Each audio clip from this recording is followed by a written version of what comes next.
Coming to you from deep within the heart of Texas in our secret underground bunkers, it's the New Republic Radio Show.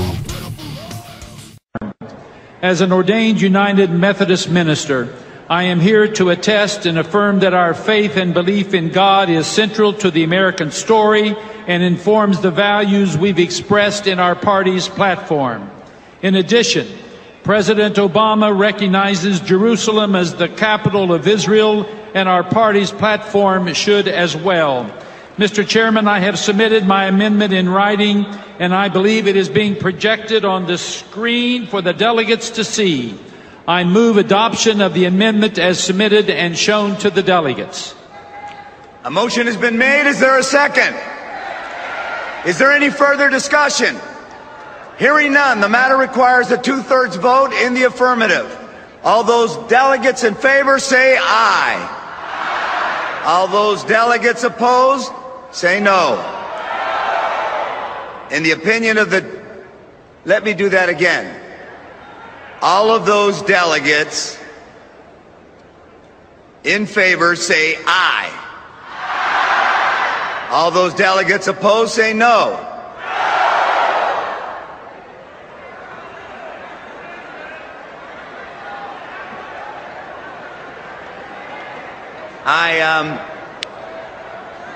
I guess. And then you've got to let them do what they're going to do. I'll do that one more time.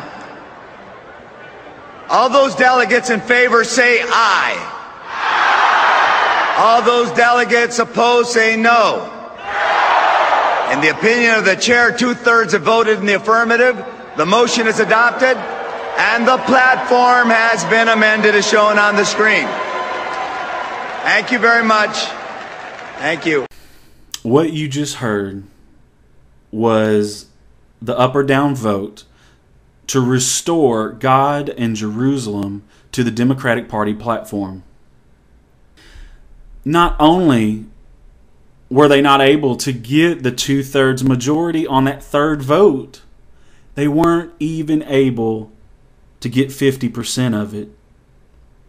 It was decidedly against.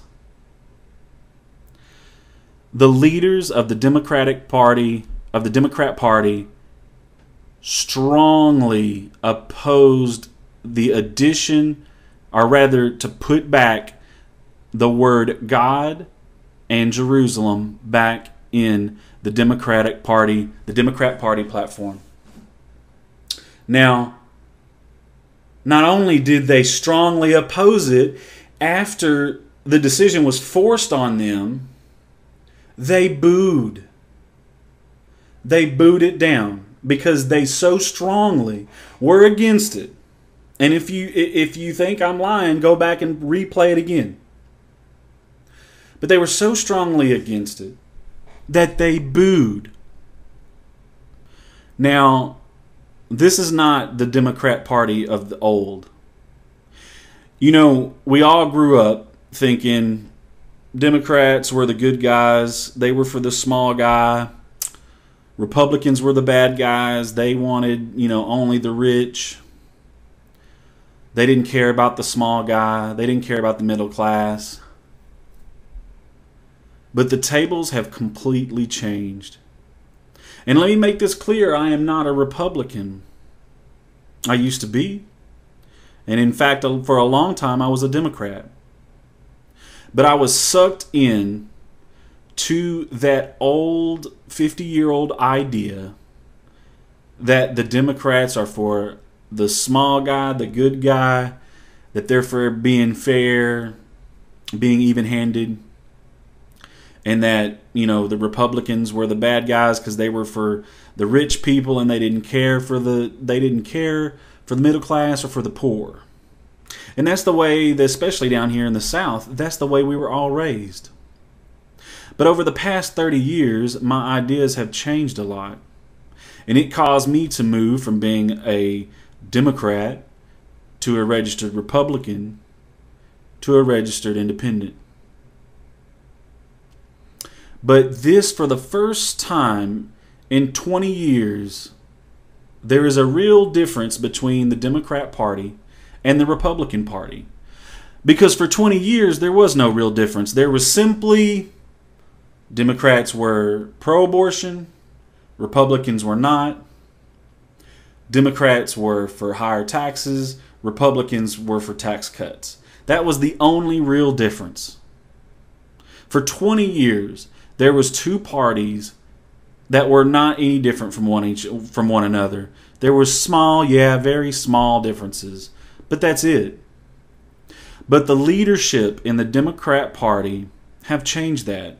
As you heard in that vote. They don't have the same type of ideals that you and I have. They don't have the same type of ideas that 99% of the country has. Part of what I bring that up is, for instance, a lot of people I had asked, Democrats specifically, how do you feel about this vote? How do you feel about your Democrat Party being against God, being against having God in the platform's position? Now, I got two main responses for this. One was your usual, that the people that are the usual response of people that are just drinking the Kool-Aid, that they're just going to be Democrats no matter what because it's the cool thing, or just because they can't be intellectually honest. And that was just, oh, well, man, it's a secular world and it's a secular country, and there's just no room for God in the party's mention, in the party's name, in their platform. It's just, there's no point because, we have separation of church and state. And to that argument, I give you one point. That yes, there is a separation of church and state. However, I specifically asked this question to fellow Democrat Christians. And the problem is as a Christian, how can you support a party that does not support you? That will not go out on a limb for you, that won't protect your rights, that has clearly shown you that when it comes to your rights as a Christian, you have no help. You have no safe harbor in the Democrat Party. So what's going to happen in 10 or 20 years when it's just a completely different environment, when you need somebody to go to bat for you for your Christian views and to protect your Christian needs and your beliefs, your thoughts and your values? Who's going to go to bat for you? It's definitely not going to be the Democrat Party, because they've already shown that they have a strong position. The large majority of the leaders in the Democrat Party don't care for that. In effect, the atheist ideologues have taken over. And this really doesn't make sense, because if they want power, I don't get that, because the simple fact, 92% of Americans believe in God, and that was from, and where I got that number is from a Gallup poll, a 2011 Gallup poll. 92% of Americans believe in God. So in 2011, 92% of Americans believe in God. So why is it in 2012 the Democrat leadership completely takes a complete turnabout and decides to alienate 92% of Americans? They could have just left it in and not caused any kind of problem. There would have been no issue. There would have still been tons of people that were proud to call themselves Democrats.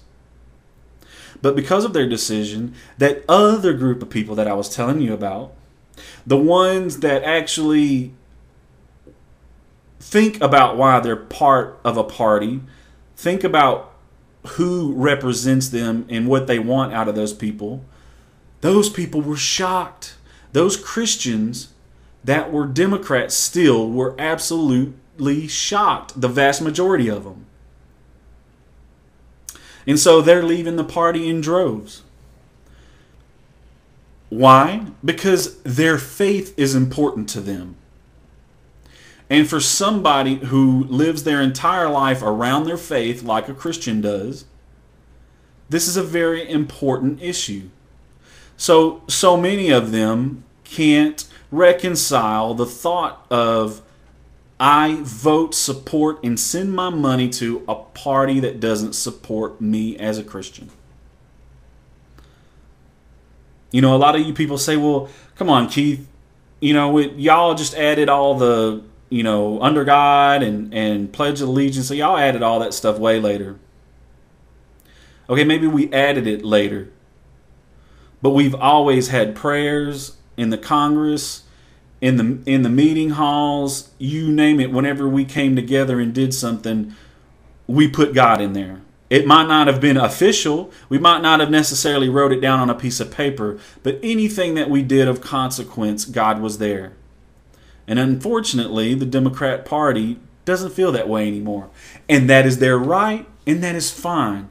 And I am okay with Democrats not being okay with God, because it is a free country. I don't understand it. I would love them to embrace him as a Christian, but what are you going to do? But I was just curious. So that's when I asked, I got a lot of different responses. None of them really stood out, but that was just the majority. You had the one group that were the Kool-Aid drinkers. That it doesn't matter what the Democrat Party does. You know, they could call for random executions in the street, and they're still going to be a Democrat, because that's just the way they were raised. That's the way they grew up, and they just don't want to change. They don't want to be intellectually honest. Then you had the other group of people that, you know, they think on their feet. They know what they believe in. They know what kind of life that they expect in America, and they know what kind of America they expect in their life. And those are the folks that were just as shocked as you and I, and just as saddened from that. Because, yes, they put it back in their platform. It's in there now. You know, they backstepped, they backpedaled. But the simple fact is, the record still stands that they never voted for that. That they voted against it. And why? Less than 2% of America are atheists.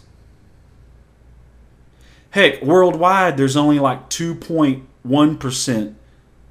In the 7 billion people, only 2.1% of them are atheists. We're talking about very, very small portion of the populace that is bothered by God being in the platform. That is bothered, well, not, atheists aren't necessarily bothered about the Jerusalem thing. But what is more worrisome is, wow, where are they bothered by the Jerusalem thing? And it's just the simple fact that the Democrat Party leadership, unfortunately, the leadership are Jew haters. I'm not saying that Democrat voters are Jew haters. I'm saying the leadership in the Democrat Party, they're Jew haters. That's the reason why they took out Jerusalem as the capital of Israel to begin with. That's the reason why the media, the country in general, has been pushing to basically leave Israel alone, leave them all by themselves in the Middle East, and basically let Iran run all over them. That's the reason why, unfortunately, there are so many racist people in the Democrat Party. They hate the Jewish people for whatever reason. It's ignorance, yes, but it's there. And unfortunately, it's emboldened and emblazoned in the leadership of the Democrat Party. Now, yeah, you all saw you saw the other forms of racism that are coming from the Democrat Party. For instance, the buttons I put up on my page, the pin buttons that were being sold there at the DNC that said, "Once you vote black, you never go back." Now, you tell me, if a pin at the RNC said, "Once you vote right, you know you've gone right," tell me what would have happened. And where were these pins in the news? Where did you see this on the news? Where was the outrage? It wasn't there because, simple fact, the media as a whole, 99% of the media, is in the tank for the Democrat Party. That's obvious. You and I know it. The Democrats will deny it. But that's just the simple fact. But I bring it up not so much about the media, because we've known the media is in the tank for the Democrat Party, and that's whatever. We've learned to deal with it. We've learned to live with it. But the simple fact, though, is I want to bring this back, that racism is a part of the Democrat leadership. It's a part of their plan. It's a part of their division. You know, for years and years and years, everybody always put the racism game, they put that on Republicans.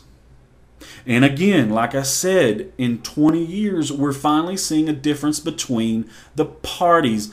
The Democrats are now the racists. They're the race baiters. They're the dividers. They're the ones that are trying to get God out of everything, God out of our lives. They're the ones that hate the Jews. They're the ones that are persecuting the Jews. It's the Democrats now. They have pushed their party so far leftward now that there is a clear difference between Republicans and Democrats. And I didn't think that would ever happen in my lifetime again. Never. I never thought that would happen. Now their platform is, it's all about birth control, it's all about abortions, and it's all about gays. That is their major platform points. All the other stuff is just rhetoric. Because they talk about, we want to cut taxes, but they don't. They talk about they want to bring jobs, but they don't. They've had 4 years to do it. 2 of those years, they had a Democrat Senate and a Congress and a president. They didn't even pass a budget. And they say they need 4 more years. Look, I'm not even a Republican, and I'm all over that because I don't get it. I'm to the right of the Republicans. But I'm looking at that going, seriously? You want me to give the Democrats another 4 years? When you haven't done it, you've done Obamacare, that's it.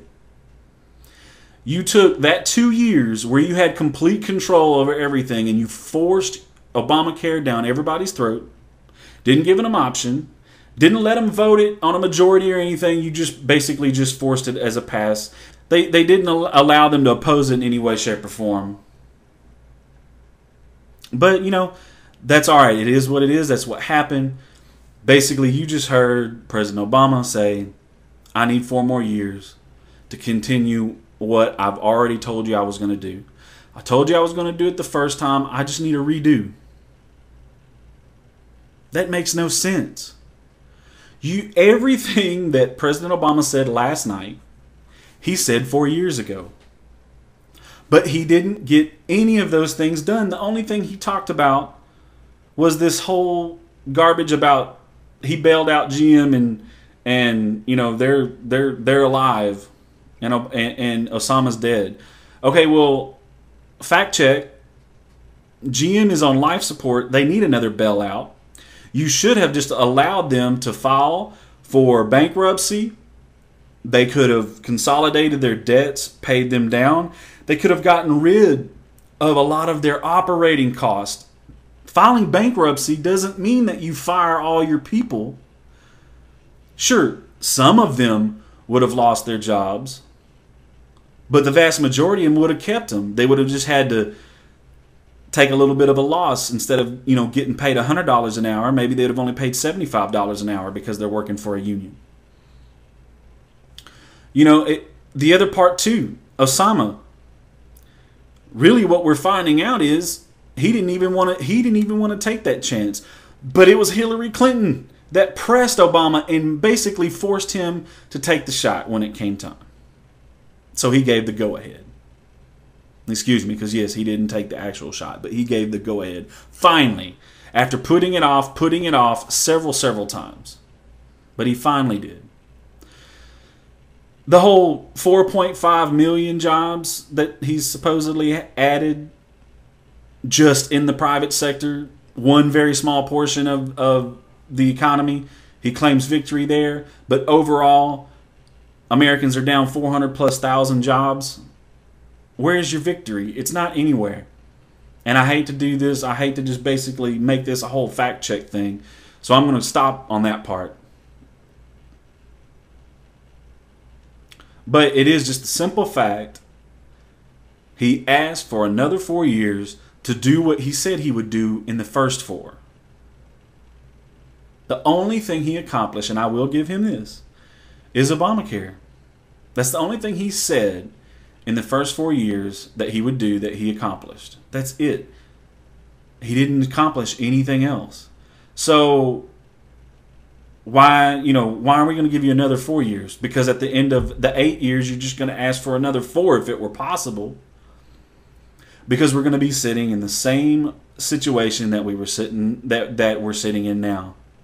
And I had a good conversation about this, and it's just the simple fact that people are tired of that. We've been sitting in this economy treading water for 4 years. The people that have money, they can't open up a business right now. They can't expand their business right now. The economy is too risky at this moment. They can't change. You can't take the risk of changing jobs right now. Jobs are too scarce. So there's no upward mobility for anyone. There's no possibility of investing in the economy, investing in jobs, investing in a new business, expanding your current business. You can't do that because the economy is so stagnant. It's falling backwards. And no businessman with the head on his shoulders or her shoulders, nobody is going to invest in that situation. Everybody is looking forward to some progress. Students right now that are about to graduate college, they put their life on hold. They worked 2 and 3 jobs to put themselves through college. And for what? They're going to get out of college. They're not going to have a job available. The only thing that's going to be available is Burger King or Jack in the Box. Or some, mediocre job making $12 or $13 an hour. And that's it. But they've spent thousands upon thousands of dollars and gave up time, energy, and effort. For what? To sit for 4 more years and hope for change? No. I'm sorry. We've got to change. Any kind of change at all.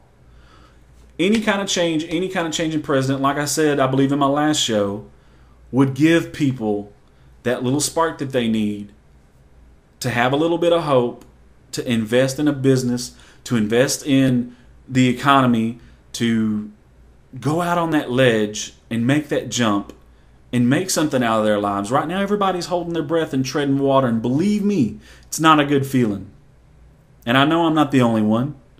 I know that 99% of you out there are feeling that same thing. Yes, there's always somebody in every type of economy that makes it okay. But they're a very small percentage. So 4 more years, I just got to say no. I'm not a Republican, but I'm willing to give a Republican a try over this. Because you had no game plan. You went in unprepared. You went in with no experience. You didn't know what to look for. You didn't have your head on the swivel. And you got your butt handed to you. I'm not going to send a player in the game that has no experience, no idea, no game plan. And that's what you did, Mr. Obama. You went on the field. We gave you the football. You couldn't even make a yard. Year after year, you made no progress. So what are we going to do?